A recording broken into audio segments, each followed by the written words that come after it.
सभी मित्रों को जय श्री राम, हर हर महादेव। बालकांड का ये बहुत ही बढ़िया दोहा चौपाई छंद है, सब अर्थ सहित सुनाऊंगा। आइए शुरू करते हैं। जय श्री राम। मंगल भवन अमंगल हारी, त्रिबहु सुदशरथ अजिर बिहारी। मंजन फल पे कहूँ तत्काला, काक होहि पिक बकहूँ मराला। सुनिया अचरज करहि जनि कोई, सत्संगति महिमा नहीं गोई। इस तीर्थराज में स्नान का फल तत्काल ऐसा देखने में आता है कि कौवे कोयल बन जाते हैं और बगुले हंस। यह सुनकर कोई आश्चर्य न करे, क्योंकि सत्संग की महिमा छिपी नहीं है। वाल्मीकि नारद घट जोनी, निज निज मुख निकहे निज होनी। जलचर थलचर नभचर नाना, जे जड़ जे तन जीव जहाना। वाल्मीकि जी, नारद जी और अगस्त्य जी ने अपने अपने मुखों से अपनी होनी जीवन का वृतांत कही है। जल में रहने वाले, जमीन पर चलने वाले और आकाश में विचरण करने वाले नाना प्रकार के जड़ चेतन जितने जीव इस जगत में हैं, सभी का वर्णन किया हुआ है। आगे देखिए। मति कीरत गति भूत बलाई, जब जहि जतन जहाँ जहि पाई। सो जनाब सतसंग प्रभाऊ, लोकहु वेद नयान उपाऊ। उनमें से जिसने जिस समय जहाँ कहीं भी जिस किसी यत्न से बुद्धि कीर्ति सतगति विभूति ऐश्वर्य और भलाई पाई है, सो सब सत्संग का ही प्रभाव समझना चाहिए। वेदों में और लोक में इनकी प्राप्ति का दूसरा कोई उपाय नहीं है।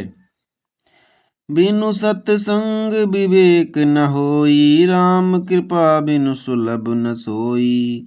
सत्संगत मुगद मंगल मूला, सोई फल सिद्धि सब साधन फूला।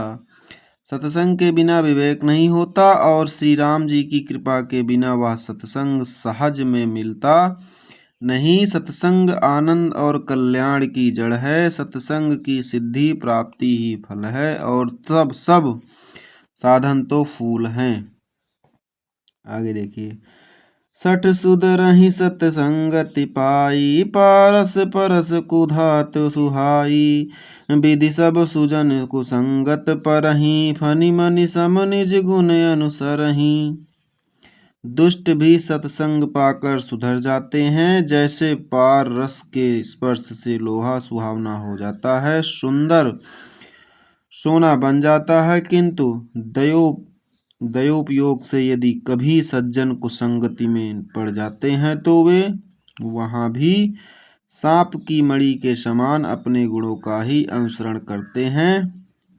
अर्थात जिस प्रकार सांप का संसर्ग पाकर भी मणि उसके विष को ग्रहण नहीं करती है तथा अपने सहज गुण प्रकाश को नहीं छोड़ती, उसी प्रकार साधु पुरुष दुष्टों के संग में रहकर भी दूसरों को प्रकाश ही देते हैं। दुष्टों का उन पर कोई प्रभाव नहीं पड़ता।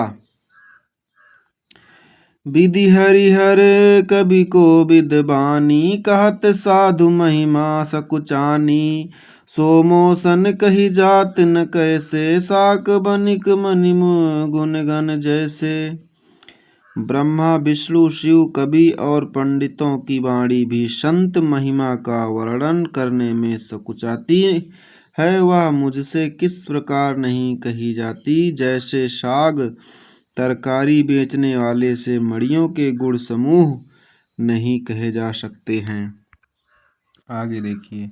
बंदहु संत समान चित, हित अनहित नहीं को।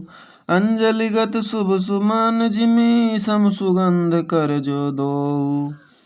मैं संतों को प्रणाम करता हूँ, जिनके चित्त में क्षमता है, जिनका ना कोई मित्र है और ना कोई शत्रु। जैसे अंजलि में रखे हुए सुंदर फूल, जिस हाथ ने फूलों को तोड़ा और जिसने उनको रखा, उन दोनों ही हाथों को समान रूप से सुगंधित करते हैं, वैसे ही संत शत्रु और मित्र दोनों का ही समान रूप से कल्याण करते हैं। संत सरल चित जगत हित जानी, स्वभाव स्नेहु बल बिने सुनि करि कृपा, राम चरण रति दो देहु। संत सरल हृदय और जगत के हितकारी होते हैं। उनके ऐसे स्वभाव और स्नेह की जानकर मैं विनय करता हूँ। मेरी इस बाल विनय को सुनकर कृपा करके श्री राम जी के चरणों में मुझे प्राप्ति दें। आगे देखिए। बहुरी बंद खलगन सती भाए, जे बिनु काज दहे नेहु पाए, परहित हानि लाभ जिनके रे, उजरे हरस विषाद बसेरे। अब मैं सच्चे भाव से दुष्टों को प्रणाम करता हूँ, जो बिना ही प्रयोजन अपना हित करने वाले भी प्रतिकूल आचरण करते हैं। दूसरों के हित की हानि ही जिनकी दृष्टि में लाभ है, जिनको दूसरों के उजड़ने में हर्ष और बसने में विषाद होता है।